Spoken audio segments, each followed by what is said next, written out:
பெற்றோர் இருவரையோ அல்லது ஒருவரையோ இழந்து வாடும் குழந்தைகளுக்கு அரசின் அனைத்து நலத்திட்ட உதவிகளையும் முன்னுரிமை வழங்கப்படும். பெற்றோரை இழந்த குழந்தைகள் அவர்கள் விருப்பத்தின் பேரில் அரசு மற்றும் அரசு நிதியுதவி பெறும் இல்லங்கள் மற்றும் விடுதிகளில் சேர்க்கப்படுவார். மேலும் இது போன்ற சம்பவங்கள் மீண்டும் நிகழா வண்ணம் அரசு மேற்கொள்ள வேண்டிய நடவடிக்கைகள் குறித்து ஆலோசனைகளை வழங்கவும், கள்ளக்குறிச்சி சம்பவம் குறித்து ஒரு விரிவான விசாரணை மேற்கொள்ள ஓய்வு பெற்ற உயர்நீதிமன்ற நீதியரசர் திரு கோகுல்தாஸ் அவர்கள் தலைமையில் ஒரு நபர் ஆணையம் அமைத்திடவும் உத்தரவிடப்பட்டுள்ளது. இந்த ஆணையம் இது குறித்து முழுமையாக விசாரித்து தனது பரிந்துரைகளை 3 மாதங்களுக்குள் வழங்கும்.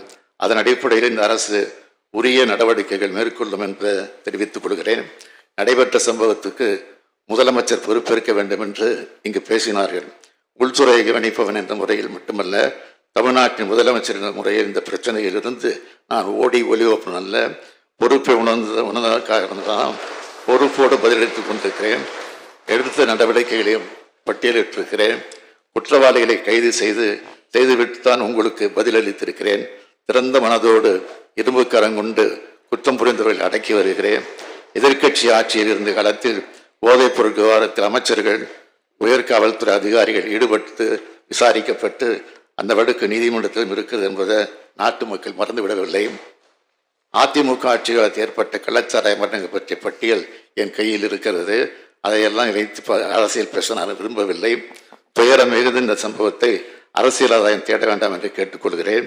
என்னை பொறுத்தவரை சமூக விரோத சக்திகளிடமிருந்து மக்களை காக்க எந்த விதமான கடுமையான நடவடிக்கைகளை எடுப்பேன் என உறுதி அளிக்கிறேன். வணக்கம்.